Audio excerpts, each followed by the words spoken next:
Today we're doing imitation crab legs, also known as surimi. These are imitation crab legs that's made from fish. It's already fully cooked. You obviously just eat it just like this with some cocktail sauce, or you can put it in a salad. And it's also what they use to put in sushi, like your California roll and stuff like that. But today we're gonna steam some with some garlic and butter. But obviously you can use whatever season you want, like some lemon pepper, some Cajun, some Obey. But today we're gonna keep it simple with some garlic and butter.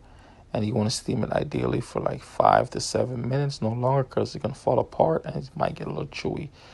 So you could do it at home, in obviously on top of your stove, in a little bit of water, and then the butter is gonna add a little more oil to the pot. So you don't want to use too much water. And yeah, just make sure the water is boiling up and put it in there and add your seasoning, just like how you steam your crab or your shrimp. And that's how you'll do your imitation crab legs. And it has a great flavor in it. It's very affordable if you can't afford to buy the real crab. So definitely give it a try. So today we're going to show you how to steam some cooked shrimp. The shrimp is already cooked, so ideally you could just eat it like this with some cocktail sauce.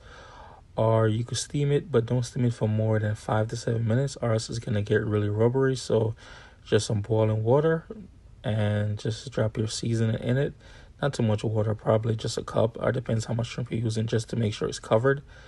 The water covered shrimp, and then you want to add your butter, like garlic butter, or you can add, whatever seasoning you like, preferably like Obey and like lemon pepper is ideal. But this one we're just keeping it simple with some garlic butter, and 5 to 7 minutes, no longer than that. And when you're finished, like the gravy, you could use it as, like when you're eating your rice, you could use it as a sauce for your rice. And a lot of people use it for other different things. So you definitely do not want to throw it away, because you could also use it as like a gravy to make like other dishes. So that's something you keep in mind before you throw away the gravy from the shrimp. Today we're talking about lobster. We have a whole cooked lobster. We're going to show you guys how to steam it with some garlic and butter. We're going to keep it simple.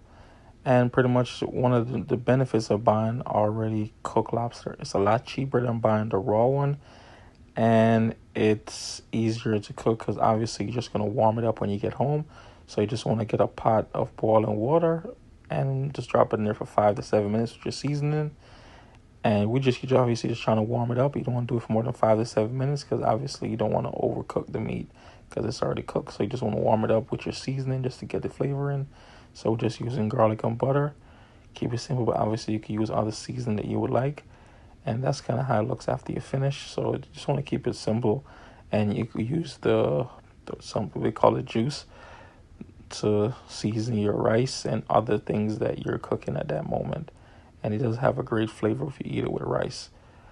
And so pretty much that's kind of how you do it. And it's cheaper to buy already cooked whole lobster. It comes out cheaper and it's more affordable that way.